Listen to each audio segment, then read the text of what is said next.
Bismillahirrahmanirrahim. Assalamualaikum warahmatullahi ta'ala wabarakatuh. Innal hamdalillahi nahmaduhu wa nasta'inuhu wa nastaghfiruh wa na'udzu billahi min syururi anfusina wa min sayyiati a'malina. May yahdihillahu fala mudilla lahu wa may yudlil fala hadiyalah.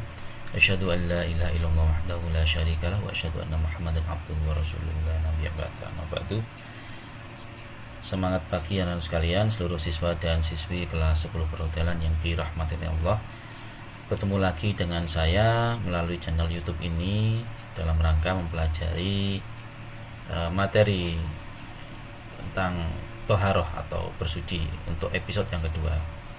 Dan bagi kalian yang belum melihat untuk episode pertama tentang keterangan bab ini, silahkan dicek dulu, dilihat dulu, baru kemudian melanjutkan ke episode yang kedua ini. Nah, seperti biasa anak sekalian, sebelum kita mulai kegiatan belajar mengajar ini, langkah baiknya kita berdoa kepada Allah. Mudah-mudahan Allah Subhanahu wa taala senantiasa memberikan kemudahan bagi kita semuanya untuk memahami setiap materi yang kita pelajari. Baik, anak sekalian, mari kita berdoa dengan baca Ummul Furqan Al-Fatihah. A'udzubillahi minasyaitonir rajim. Bismillahirrahmanirrahim. Alhamdulillahirabbil alamin. Arrahmanirrahim. Maliki yaumiddin. Iyyaka na'budu wa iyyaka nasta'in. Ihdinas siratal mustaqim. Siratal ladzina an'amta 'alaihim ghairil maghdubi 'alaihim waladdallin. Amin amin ya rabbal alamin.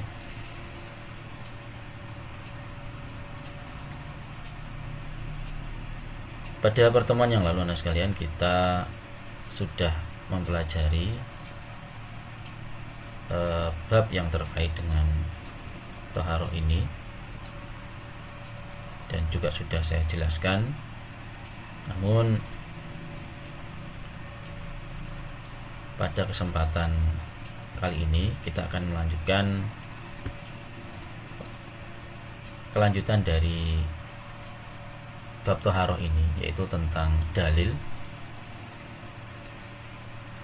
atau hukum taharah.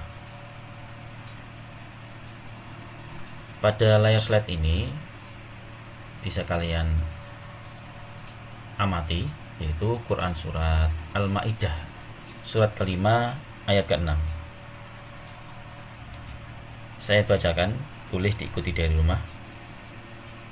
A'udzu billahi minasyaitonir rajim. Bismillahirrahmanirrahim. Ya ayyuhalladzina amanu idza qumtum ila sholati faghsilu wujuhakum وأيديكم إلى المرافق وامسحوا برؤوسكم وأرجلكم إلى الكعبين وإن كنتم جنبا فاطهروا وإن كنتم مرضى أو على سفر أو جاء أحد منكم من الغائط أو لامستم النساء فلم تجدوا ماء فتيمموا صعيدا طيبا فامسحوا بوجوهكم وأيديكم منه ما يريد الله ليجعل عليكم من حرج ولكن يريد ليطهركم وليتم نعمته عليكم لعلكم تشكرون. Shadaqallahul azim. Yang insyaallah artinya, wahai orang-orang yang beriman, apabila kamu berdiri hendak melaksanakan sholat, maka basuhlah wajahmu dan tanganmu sampai ke siku, serta usaplah kepalamu dan basuh kedua kakimu sampai kedua mata kaki. Jika kamu dalam keadaan junub, mandilah. Jika kamu sakit dalam perjalanan, kembali dari tempat buang air kakus, atau menyentuh perempuan lalu tidak memperoleh air, bertayamumlah dengan debu yang baik suci. Usaplah wajahmu dan tanganmu dengan debu itu. Allah tidak ingin menjadikan bagimu sedikit pun kesulitan, tetapi Dia hendak membersihkan kamu dan menyempurnakan nikmat-Nya bagimu agar kamu bersyukur. Quran surah Al-Maidah surat kelima ayat 6. Itu tadi adalah perintah tentang mensucikan diri, ya, perintah tentang berwudu dan juga mandi. Selanjutnya adalah dalil dari hadis Rasulullah SAW yang diriwayatkan oleh Imam Muslim, nomor hadisnya 328. Bunyi daripada hadis tersebut adalah Bismillahirrahmanirrahim, at-tuhuru syatrul iman, yang artinya insyaallah kesucian atau bersuci merupakan setengah atau sebagian daripada iman. Jadi orang yang melaksanakan perintah untuk bersuci itu hakikatnya sudah melaksanakan sebagian daripada keimanannya. Selanjutnya adalah air mutlak. Air mutlak adalah keadaan air yang belum mengalami proses apapun. Air itu masih asli, dalam arti belum digunakan untuk bersuci, tidak tercampur benda suci ataupun benda najis. Air mutlak ini hukumnya suci dan sah untuk digunakan bersuci, yaitu untuk berwudu dan mandi janabah.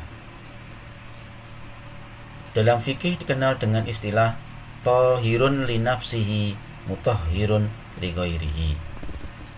Air yang suci itu banyak sekali, namun tidak semua air yang suci itu bisa digunakan untuk mensucikan.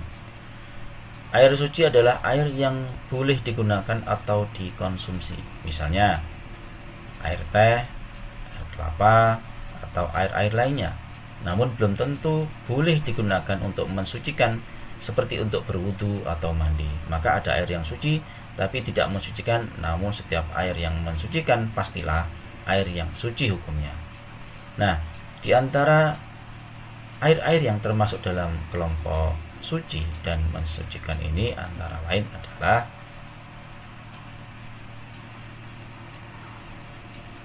air hujan.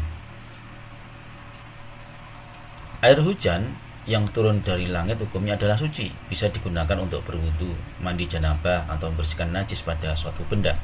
Meskipun di zaman sekarang ini air hujan sudah banyak tercemar dan mengandung asam yang tinggi, namun hukumnya tidak berubah. Sebab kerusakan pada air hujan diakibatkan oleh polusi dan pencemaran ulah tangan manusia, dan zat-zat yang mencemarinya itu bukan termasuk najis.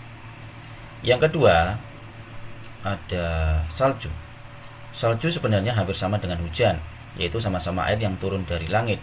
Hanya saja kondisi suhu udara yang membuatnya menjadi butir-butir salju yang intinya adalah air juga, namun membeku dan jatuh sebagai salju. Hukumnya tentu saja sama dengan hukum air hujan, sebab keduanya mengalami proses yang mirip kecuali pada bentuk akhirnya saja. Yang ketiga, embun. Embun juga bagian dari air yang turun dari langit.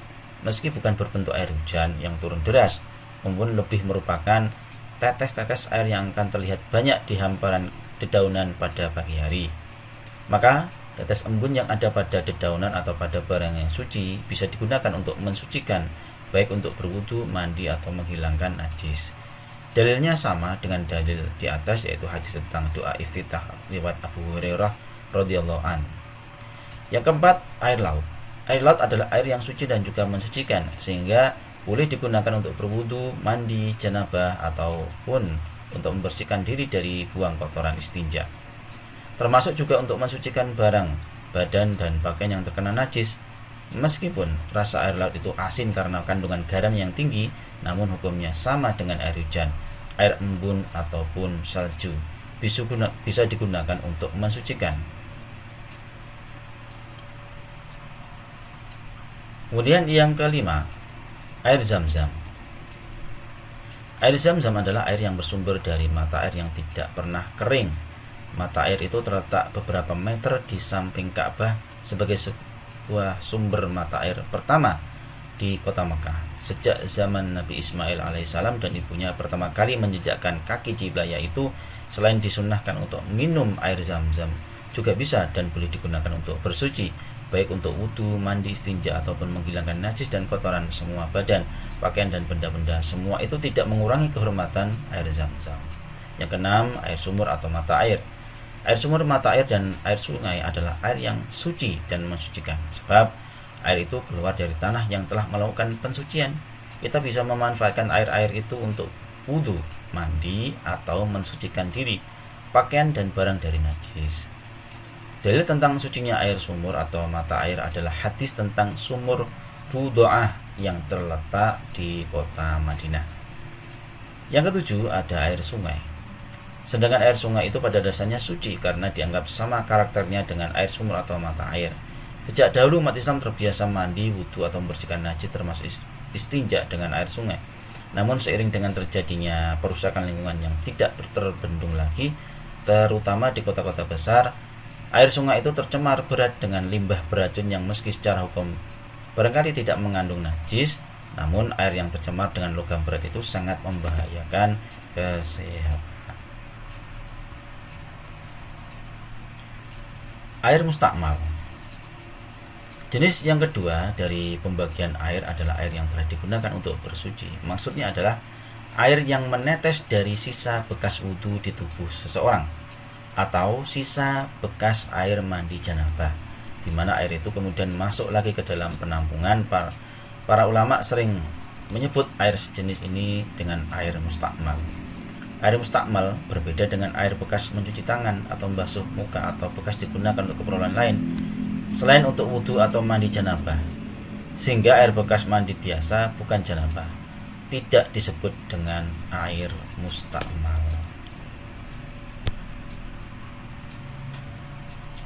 Air yang tercampur barang yang suci.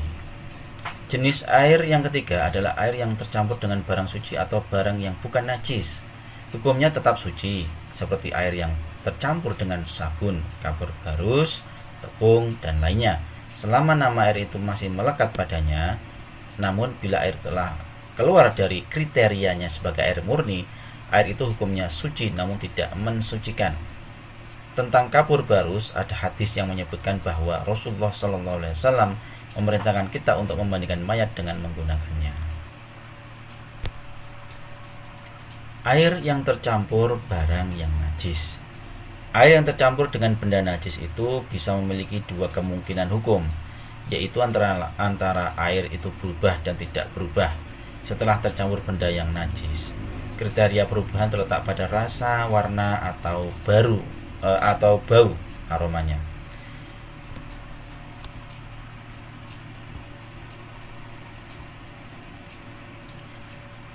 Yang pertama, indikatornya adalah bila berubah rasa, warna, atau aromanya. Bila berubah rasa, warna, atau aromanya ketika sejumlah air terkena atau kemasukan barang najis, maka hukum air itu menjadi najis juga. Hal ini disebutkan oleh Ibnul Munzir dan Ibnul Mulaqin dalam fatwanya.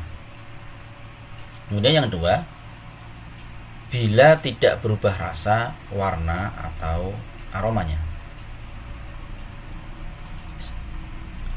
Sebaliknya, bila ketiga kriteria di atas tidak berubah, maka hukum air itu suci dan mensucikan, baik air itu sedikit ataupun banyak.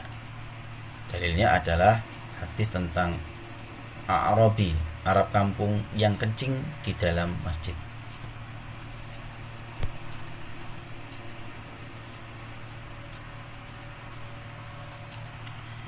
Nah, anak sekalian,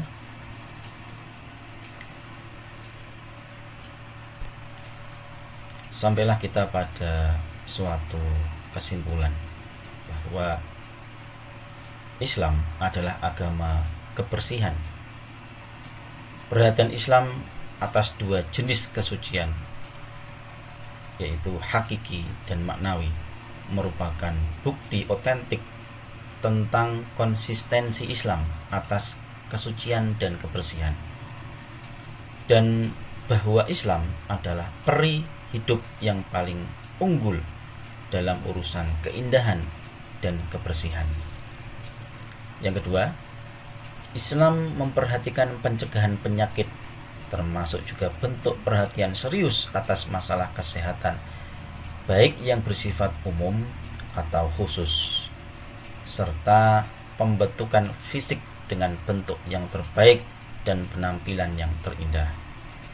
Perhatian ini juga merupakan isyarat kepada masyarakat untuk mencegah tersebarnya penyakit, kemalasan, dan keengganan, sebab wudhu dan mandi itu secara fisik terbukti bisa menyegarkan tubuh, mengembalikan vitalitas, dan membersihkan diri dari segala kuman penyakit yang setiap saat bisa menyerang tubuh. Secara ilmu kedokteran modern maksud saya, terbukti bahwa upaya yang paling efektif untuk mencegah terjadinya wabah penyakit adalah dengan menjaga kebersihan. Dan seperti yang sudah sering disebutkan bahwa mencegah itu jauh lebih baik daripada mengobati. Yang ketiga, orang yang menjaga kebersihan dipuji Allah Subhanahu wa taala. Allah Subhanahu wa taala telah memuji orang-orang yang selalu menjaga kesucian di dalam Al-Qur'an Al-Karim. Kesucian itu sebagian dari iman. Rasulullah SAW telah menyatakan bahwa urusan kesucian itu sangat terkait dengan nilai dan derajat keimanan seseorang. Bila urusan kesucian ini bagus, maka imannya pun bagus. Dan sebaliknya, bila masalah kesucian ini tidak diperhatikan, maka kualitas imannya sangat dipertaruhkan. Dalam sebuah hadis Rasulullah bersabda, kesucian itu bagian daripada iman. Hadis riwayat Muslim. Kesucian adalah syarat ibadah. Selain menjadi bagian utuh dari keimanan seseorang, masalah kesucian ini pun terkait erat dengan sah tidaknya ibadah seseorang. Tanpa adanya kesucian, maka seberapa bagus dan banyaknya ibadah seseorang akan menjadi ritual tanpa makna, sebab tidak didasari dengan kesucian, baik hakiki maupun maknawi. Rasulullah Shallallahu Alaihi Wasallam bersabda dari Ali bin Abi Thalib radhiyallahu an bahwa Rasulullah Shallallahu Alaihi Wasallam bersabda, kunci sholat itu adalah kesucian, yang mengharamkannya adalah takbir dan menghalalkannya adalah salam. Hadis riwayat Abu Daud, Tirmizi, dan Ibnu Majah. Nah, anak-anak sekalian, seluruh siswa kelas UI perhotelan yang dirahmati Allah, usai sudah penjelasan singkat saya terkait dengan bab Toharoh ini. Adapun selanjutnya silakan didalami secara mandiri materi tentang Toharoh ini dari berbagai referensi yang bisa kalian cari di perpustakaan sekolah maupun di perpustakaan daerah, ataupun kalian bisa membeli bukunya mungkin di toko-toko buku yang lengkap seperti di Gramedia dan sebagainya. Ataupun boleh juga Anda secara mandiri mencari secara online, ya, secara browsing di internet dalil-dalil dan penjelasan lengkap terkait dengan bab Toharoh yang lebih mendalam lagi. Saya kira itu anak-anak sekalian. Setelah ini silakan mengerjakan tugas, ya. Tugas diskusi silakan dikerjakan sesuai dengan petunjuk yang sudah saya berikan. Saya kira itu yang bisa saya sampaikan, kurang lebihnya mohon maaf yang sebesar-besarnya. Dan mari kita akhiri pembelajaran kita ini dengan bacaan alhamdulillah. Alhamdulillahirabbil alamin. Al-afu minkum katsiran min ridan. Wassalamualaikum warahmatullahi taala wabarakatuh.